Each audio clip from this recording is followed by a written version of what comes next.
Other wonderful things are happening this spring.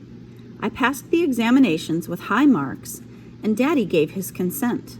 Without wasting a moment, I wrote for application forms to the Jewish preparatory school in Budapest. I also wrote a long letter to Bubby.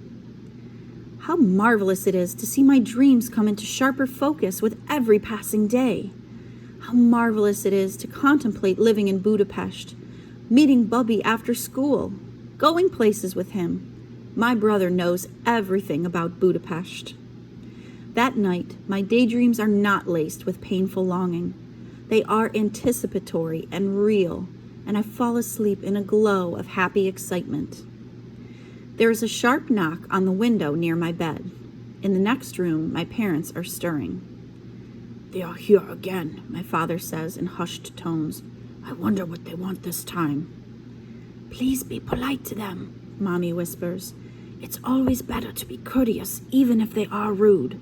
Please, we must avoid trouble." I can hear Daddy unbolt the storefront door. Now there is pounding at the rear entrance of the house. I hear Daddy quickly rebolt the door and hurry to the back of the house.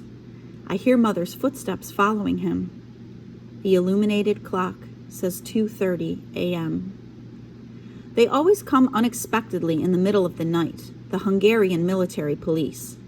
They always come pounding on windows and doors, 5 or 6 of them. High-heeled boots, guns perched on shoulders, tall cock feathers tucked in black helmets. They are the dread of the Jews in the occupied territories. They stage raids, razzias, in the middle of the night looking for concealed weapons. They would turn the house upside down, rudely poke furniture with bayonets, and order Daddy around as if he were a criminal.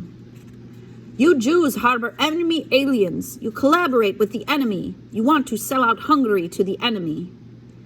They would take whatever they liked, packets of coffee, tea, chocolate. They would open closets and drawers and slip a watch, a fountain pen, a bracelet, or a silk scarf into their cases. I was never allowed to get out of bed. Mommy would order me to stay all covered up and pretend to be asleep. But I would always peek and see them menacing my father in rude tones, see my father biting his lips. My father is a tall man, but they would be taller in their feathered helmets. My father is slim, and they are sturdy. They would usually find some violation. Once they officially confiscated my mother's winter coat, saying it was made of English wool, enemy fabric. Another time they took a box of tea, claiming it was Russian tea, enemy import. Once they carted away cartons of soap and cases of cotton thread. It was French soap, American cotton.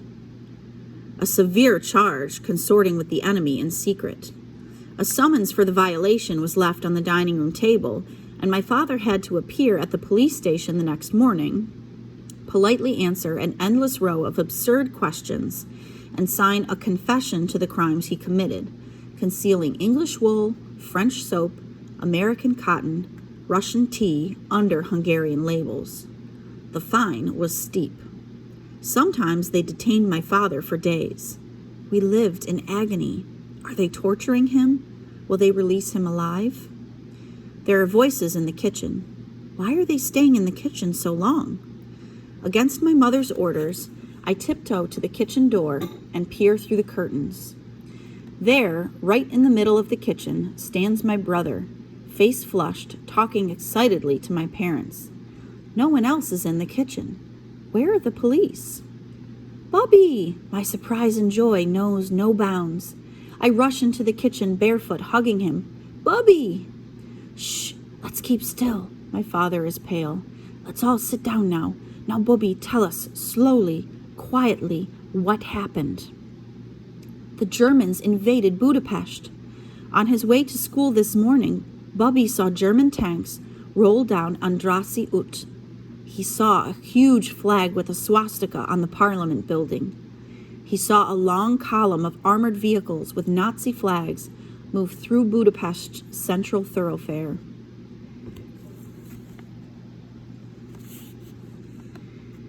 He immediately took a streetcar to the railway station, bought a ticket, and got on the next train heading for home. He had been traveling since the morning. My father puts his hand on Booby's shoulder. Son, there must have been some mistake.